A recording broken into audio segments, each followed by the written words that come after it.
Hello, welcome दूसरे। सबसे पहले हमारा आज का पीएनएल देखते हैं। तो आज के दिन मुझे लगभग 2,900 रुपये का प्रॉफिट हुआ है। यहाँ पे आप देखोगे पुट को मैंने हेजिंग के लिए बाई किया था, जिसके अंदर मुझे लगभग 4,000 रुपये का आज के दिन लॉस हुआ है, क्योंकि प्रीमियम जिस टाइम पे मैंने इसको बाई किया था तब 21 के आसपास था और शार्प ही नीचे की साइड में आ गया, जिसका मुझे यहाँ पे लॉस हो गया। यहाँ पे आप देखोगे पुट के अंदर मुझे लगभग 11,200 रुपये का प्रॉफिट हुआ। ये मैंने पुट को एक और बाई किया, जिसके अंदर मुझे लगभग 500 रुपये का लॉस हुआ। यहाँ पे आप देखोगे तो लगभग मुझे 3,000 रुपये का लॉस हुआ। यहाँ पे मैं लगभग ब्रेक ही रहा। एक ट्रेड के अंदर मुझे प्रॉफिट हुआ कंप्लीट। ये मेरा स्ट्रेंगल था, उसके अंदर ही मेरे सारे एडजस्टमेंट थे और उसी के अंदर मुझे अच्छा खासा आज के दिन प्रॉफिट होगा। तो स्ट्रेंगल बनाते हैं तो उसके अंदर ये नहीं कि हर ट्रेड अपने लिया उसी में प्रॉफिट होगा, कहीं पे लॉस तो कहीं पे प्रॉफिट, दोनों साइड में ही हमें होगा। तो यहाँ पे आप देखोगे वही टाइम है, मैं 9:30 के आसपास मैंने ट्रेड को एग्जीक्यूट किया और उसके बाद में कंप्लीट डे उसी ट्रेड को मैंने चलाया। और यहाँ पे आप देखोगे 11:50 पे मैंने ट्रेडिंग को क्लोज कर दिया। उसके बाद में मैंने कोई भी ट्रेड नहीं बनाया, क्योंकि उसके बाद में और ट्रेड बनाता तो मेरी ओवर ट्रेडिंग हो जाती। मैं एक स्ट्रेंगल बनाता हूँ और उसी के अंदर जो एडजस्टमेंट होते हैं उसी को मैं करता रहता हूँ। ये आज का मेरा कंप्लीट है। जो लाइव में मेरे साथ में ट्रेड करे थे उनका भी लगभग आज के दिन यही प्रॉफिट हुआ। जिन्होंने हेजिंग किया था तो हेजिंग के अंदर सभी को थोड़ा मोटा आज के दिन लॉस ही हुआ है। तो कुछ लोग ब्रेक क्यों रहे, तो कुछ कुछ के अच्छा खासा प्रॉफिट भी आज के दिन हुआ। अभी हम निफ्टी का पहले वीकली एनालाइज करेंगे। वीकली के हिसाब से मैं निफ्टी कैसा दिखता है वो देखते हैं। तो ये हमारा निफ्टी का वीकली का चार्ट है। तो यहाँ पे आप देखोगे 4 वीक तक लगातार बाइंग आई थी और इस वीक के अंदर ये थोड़ा सा सेलिंग आई है। तो अभी के हम ये नहीं मान सकते बहुत बड़ी निफ्टी के अंदर सेलिंग आ गई है। कोई बहुत बड़ी सेलिंग यहाँ पे नहीं आई है। बड़ी सेलिंग हम तब मानेंगे जब इसको आज का जो डे लो है या फिर इस वीक का जो डे लो है इसको ब्रेक कर देगा निफ्टी। तो यहाँ से एक बड़ी सेलिंग हमें देखने को मिल सकती है। लगभग ये जो गैप है इसके बीच में ये फील कर सकता है, तो लगभग 23,000 तक का है।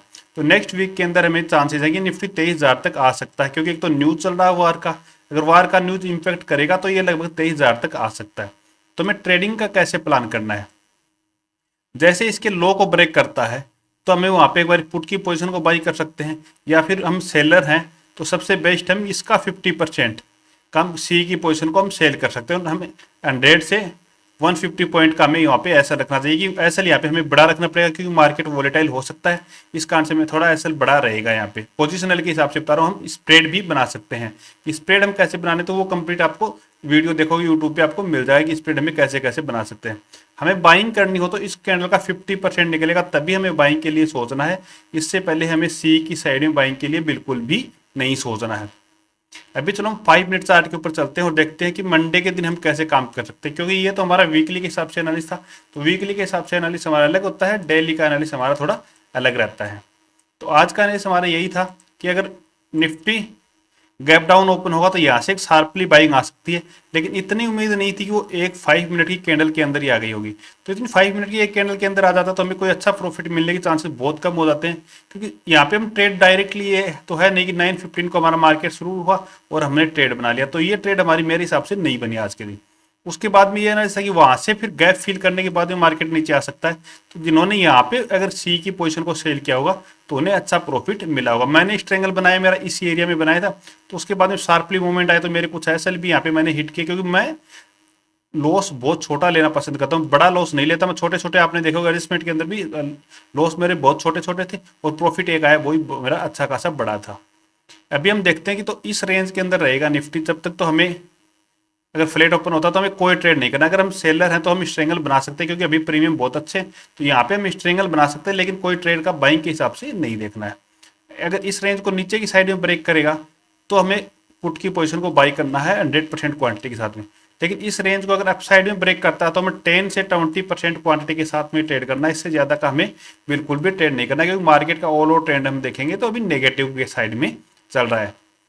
दूसरा, अगर मार्केट अगर गैप डाउन ओपन हो जाता है तो गैप डाउन की स्थिति में हमें मार्केट के अंदर क्या करना है कि पुट की पोजीशन को ही बाई के लिए देखना, कॉल के लिए बिल्कुल भी हमें नहीं देखना है, क्योंकि मार्केट गैप डाउन ओपन होगा तो भी नीचे आ सकता है। हाँ, अगर 300 से 400 पॉइंट बड़ा गैप डाउन ओपन हो जाता है, क्योंकि 2 दिन का न्यूज रहेगा और 2 दिन के बाद मंडे को मार्केट ओपन होगा तो बड़ा भी गैप डाउन ओपन हो सकता है।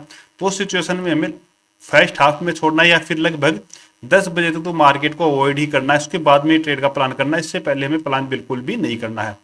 अगर गैप अप ओपन होता है तो गैप अप की स्थिति में भी यही करना है अपने को कि 10 बजे तक के मार्केट का हाई और लो को मार्क कर लेना है। अगर लो को ब्रेक करता तो हमें पुट की पोजीशन को बाई कर लेना है। अगर हाई को ब्रेक करता तो हमें कॉल की पोजीशन में सिर्फ 10% क्वांटिटी के साथ में बाई कर लेना है। अगर आपको वीडियो पसंद आए तो चैनल को सब्सक्राइब कीजिए। Okay, thank you.